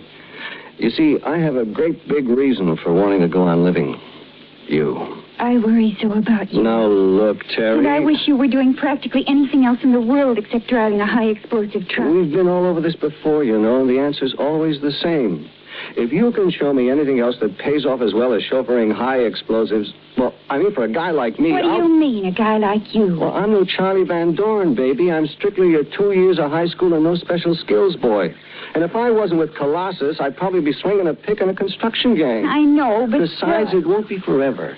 Well, 2 or 3 years more, and we'll have enough dough tucked away so we can do... I'm not sure I can take it for 2 or 3 more years, Hal. Sometimes when you're away and I'm here alone, it gets to be more than I can... Saved by the Bell. I wonder who that is. Probably Tom and Ethel looking for a canasta game. I'll tell them you have to get to bed early. Well, maybe we could play for an hour or two. Yes? This is the King home, isn't it? Yes, it is. Oh. They told me down the street if I rang the bell and the prettiest girl I ever saw answered it, I was in the right house. They weren't kidding. I'm afraid that I don't... honey. I'll give you 3 guesses, Hal. Dave. What are you doing here? I thought you were... Now, that's what I call a real brotherly greeting. And after all these years, too. Well, do I get invited in? Sort of chilly out here. Come in. Terry, this is my brother, Dave. Hello, Dave. Terry, it's a pleasure. A real pleasure to have the prettiest sister-in-law in the world. What are you doing here, Dave? Doing? I'm paying a little visit to my kid brother, who I ain't seen in years. So no fault of his. Okay. Go on, rub it in front of your wife. Hal's told me all about you, Dave. Yeah, I guess that means I'm off to a bad start with you, huh, sis? As far as I'm concerned, you're off to the best start you could possibly have. You're Hal's brother. Well, thanks, baby sister. You know, you always had all the luck, Hal. A swell job, a nice house, and a beautiful and also understanding wife. Luck? I worked for them, Dave. Worked hard to get them, and I work hard every day to keep them. They weren't handed to me on a platter, and I didn't try to take them away from anybody with a gun. How? All right. So I pulled 10 years in San Quentin for that stick-up. But I got 3 off for good behavior. They said I was a model prisoner. Don't that make you proud of your big brother? Oh, sure. Real proud. Ma would be proud, too, if she knew her son was a model prisoner. Now, you look, Hal. You were the death of her, Dave, and I can't forget it. Oh, come off it. I know. I was there. I watched her day after day worrying about you. I watched her worry her life away. Hal, it wasn't my fault. I couldn't help it. You could have helped it if you'd have settled down to a steady job, but that's something you would never do because you never wanted to. I never did. Before.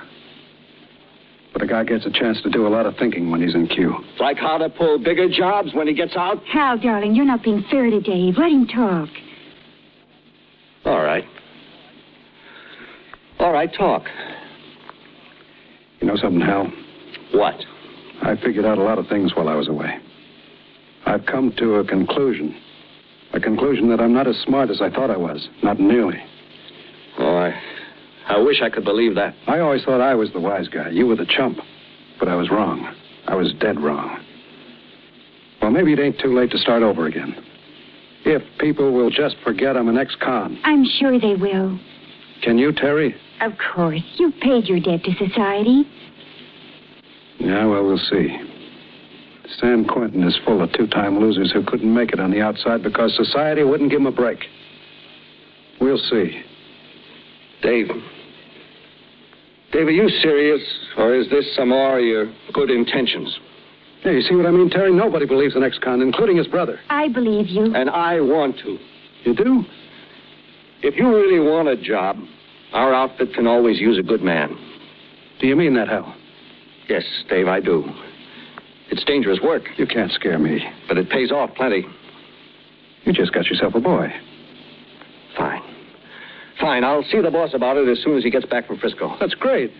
Meanwhile, why don't you stick around here for a few days and take it easy? I guess you got a vacation coming to you at that. Oh, well, I don't know. I don't want to put you to any trouble. I mean, well, would it be all right with you, Terry? It's the way it should be, Dave. You two are real folks. Okay, so it's a deal. Any beer in the icebox, honey? I wouldn't be surprised. We'll drink to the family reunion. Listen, Dave. There's something I want to tell you before Terry gets back. You don't have to tell me, boy. I know. Dynamite is tricky stuff, huh? Tricky? All you have to do is make one wrong move and you're... So I don't make any wrong moves. Yeah, but sometimes it happens without your having anything to do with it. The brakes go out on a mountain road, or a boulder comes rocketing down a hill and you got to make a fast stop and... Oh, that's 1,000 to 1 shot. You want to try to call the odds on this one? Paul Gordon, one of our best men, was making a run over to Utah last month, just after the deer season opened. A guy missed the buck he was shooting at, but he didn't miss Paul's truck. So that's 1,000,000 to 1. I'd go up against shorter odds than that to get what you got. All right. But I had to tell you before you... Hey, watch it. Here comes Terry. Well, here we are. Hey, that looks great. Oh. Beer and salami and Will cheese. Will you do the and honors, darling? Sure. Here you are, ma'am. Thank you. Dave? Much obliged. And one for old Dad. Now, I'd like to propose a toast. Okay. Let's hear it. Here's to you, Dave. Here's wishing you health and good fortune and happiness. You know, just the best of everything. You mean like Hal's got? Yeah, I'll settle for that. The best of everything.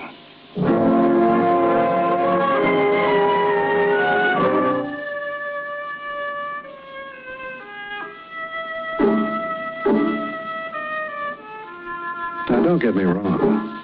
I meant it about wanting to settle down and go to work for a change. Meantime, until Hal's boss got back, I was in clover. Every day but Saturday and Sunday, Hal was out on the road. And me? I was hanging around the house with that gorgeous wife of his. She couldn't have been nicer. Treated me like I was her brother. But the feelings I had toward her were not exactly brotherly. I tried to control them. I honestly did. Because it was fun to be with her, too. Like the time we went downtown to buy me some decent clothes. With the dough Hal lent me. Here's a pretty tie, Dave. They'll go beautifully with that blue shirt you just got. Oh, no stripes, thanks. I've had enough of them. Oh, you promised me you weren't going to think about that anymore, much less talk about it. I'd promise you anything, Terry. You ought to know that by now. Promises don't mean a thing, not unless you keep them. All right, I promise never to break another promise, okay? Okay. Gosh, look at the time. Yeah, it's 4:30, so what? Hal will be home at 5 today. Oh. Yeah, he likes to have you there waiting for him when he comes home, doesn't he? Yes, he does. You know something, Sugar? I don't blame him.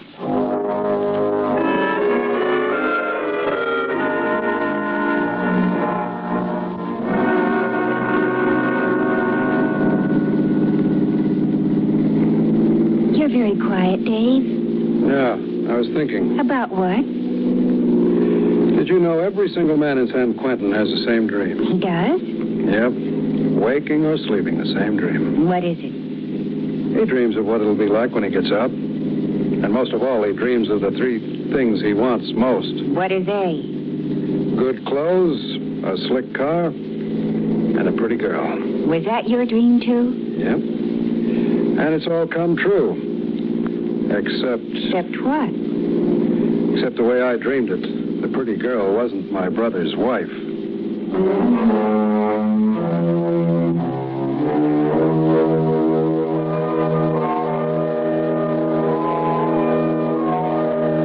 She was a faithful wife, all right.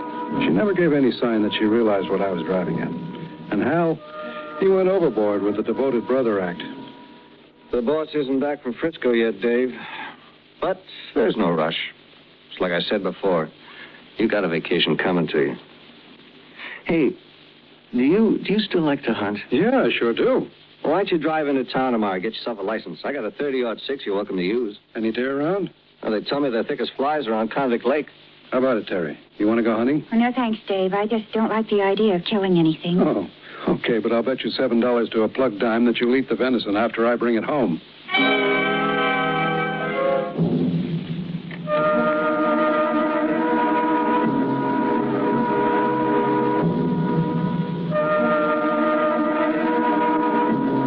So there we were, just one happy family, when Hal was at home.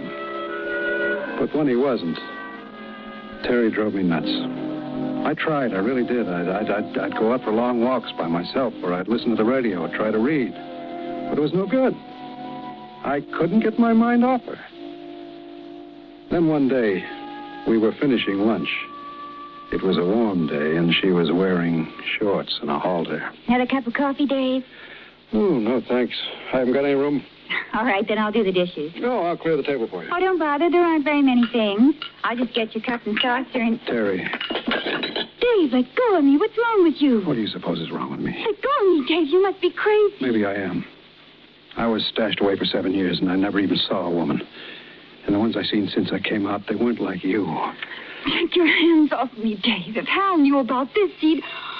Dave, let me go. There's somebody at the door. Yeah, I guess I'd better see who it is. But if it's Hal... Don't worry. I'll handle it.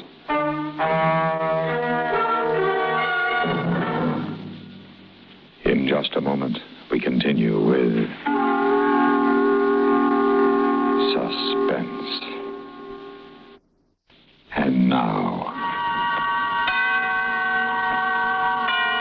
we continue with the second act of A Load of Dynamite, starring Bartlett Robinson. A tale well calculated to keep you in suspense.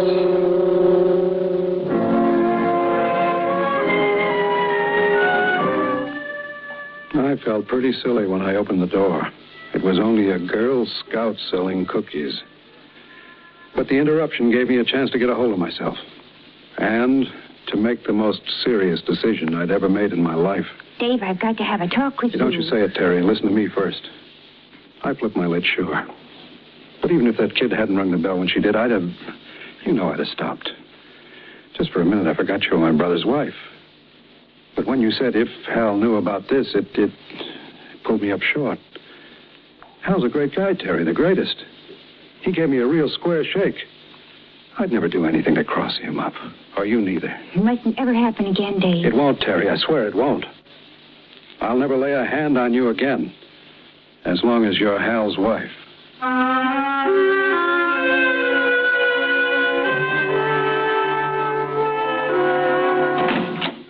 Hi, darling. What kind of a day did you have? Oh, you know, the usual thing. How about you? Usual by me, too. I ran 5 tons of blasting powder to Canyon Camp, and that was it. Any news about Dave's job? Boss isn't back yet. Right. I hope you can get it set pretty soon, darling. Why? Well, it's just that...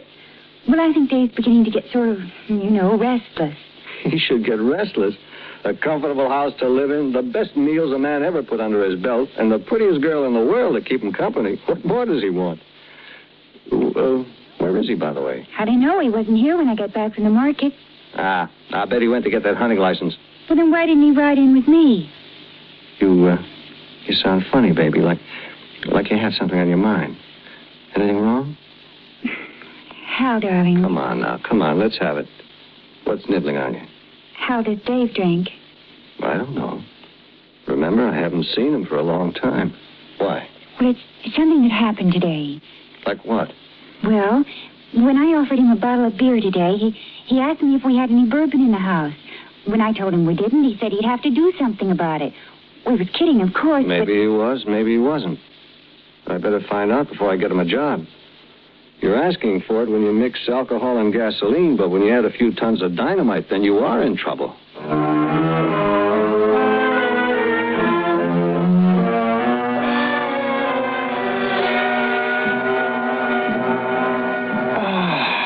You certainly know your way around a kitchen, sugar.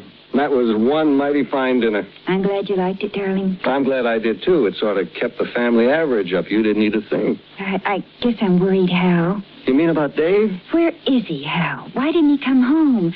Why hasn't he telephoned? Maybe He's something... a big boy now, Terry. I know. It goes one of two ways now, sugar. If he meant what he told us the other night, there's nothing to worry about. If he didn't, then it's strictly his headache. Remember, he's still on probation. Poor guy. I'm sorry for him, too, Terry. I know you are. Yeah. I'm sorry for him. And for every other man in the world, because they can't be married to you. You're a darling. Come on, baby. It's time to hit the sack.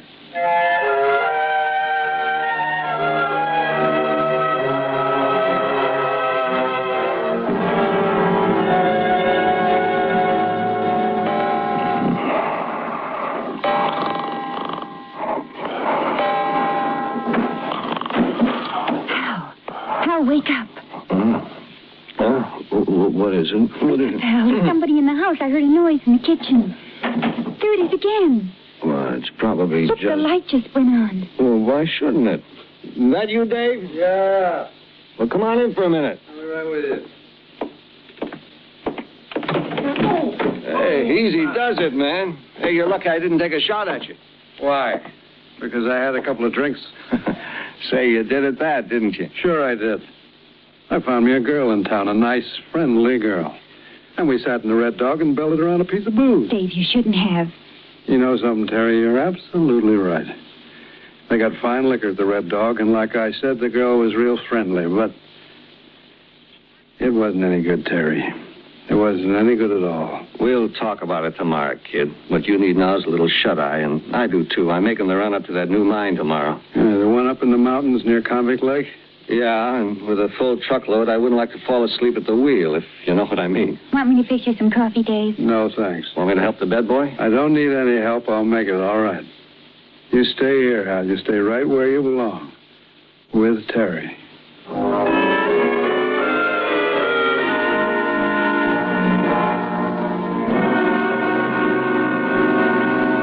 Have time for another cup of coffee, Hal? Yeah, I guess so. Eddie isn't due to pick me up for 10 minutes. Hey. What? You forgot to kiss me this morning. No, I didn't. I just don't believe it's good for you on an empty stomach. There you are. Now the day may begin. Silly. I think I'll take a cup into Dave. It'll help wake him up. That's a good idea. Dave? Dave! He's still dead to the world. Go on in. Hal! Huh? He's not here. What? Well, the bed's not even turned down, just rumpled, like he threw himself across it without undressing. I get it. What? Look in the corner. My rifle's missing. He must have gone hunting. On foot? I doubt it. Take a look out in the garage. You're right, the car's gone. He's got a lot of nerve taking off with the car without telling us. Oh, well, it's all right. I won't be needing it today. With the hangover he must have, he's in no shape to go deer hunting.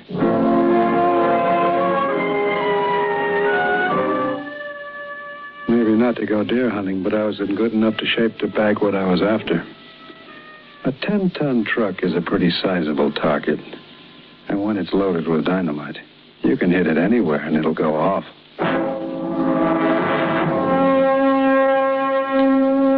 I found me a perfect location, where the road winds down a steep grade just before you get to Convict Lake. I hid the car in the underbrush and climbed up to the top of the bank.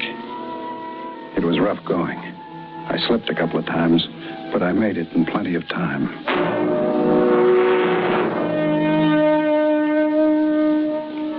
It was nice sitting there in the warm morning sunlight, thinking about Terry. Thinking about the life we were going to have together. I knew she liked me, like a sister. But after a while, she'd learn to like me like a wife. I would be so understanding and sympathetic with her in her bereavement. I would be kindness itself. We would be joined in a terrible experience.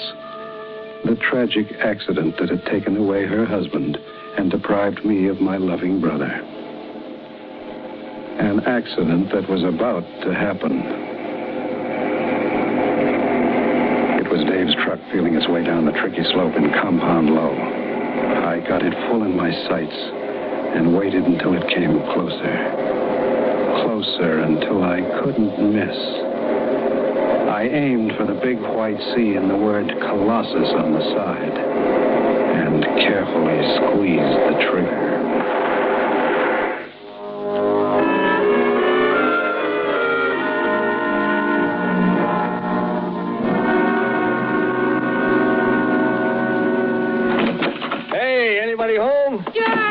You're early. Yeah, I quit. What? Yeah, I'm through with dynamite. Won't be so much loot driving freight, but you'll live a lot longer. Oh, darling, I'm so glad. I thought you would be. Whatever made you make up your mind? Well, I got scared, honey. Real bad scared for the first time. What happened? I was coming down that steep grade outside Convict Lake when I heard a rifle crack back in the woods. And I thought about the time Paul Gordon got blown up over in Utah when that hunter missed his deer. So I decided life is short enough as it is. Oh, darling, I feel 10 years younger. So do I, honey. Oh, point killer. Maybe it's Dave. I'll get it. Oh, look, Hal. There's the sheriff's car parked at the curb. Maybe it's about Dave, then. Yes, officer? Are you Mr. King? Yes. Dave King, your brother? Yes. I'm afraid I have bad news for you, Mr. King. What's happened to him? What's my brother done now? He's killed himself. Oh, no. Oh, I don't mean suicide. It was apparently a hunting accident. What happened? He was up in the mountains hunting. Must have stumbled or fell because the barrel of his rifle was plugged with mud. When he fired, the explosion drove the breech block right back into his face. Killed him instantly. Where did this happen? Up near Convict Lake. You know where that steep grade comes down the mountain just before you get to the lake? I know. Sorry to have to bring the bad news, Mr. King. Guess you and your brother were pretty close. Yeah. Yes, we were. Pretty close.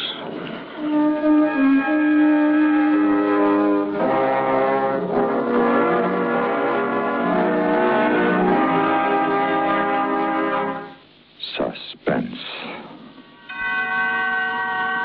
in which Mr. Bartlett Robinson starred in William N. Robeson's production of A Load of Dynamite, written by Richard Wheel. Listen. Listen again next week for another tale well calculated to keep you in suspense. Supporting Mr. Robinson in A Load of Dynamite were Ellen Morgan, Paul Dubov, and Barney Phillips. Suspense.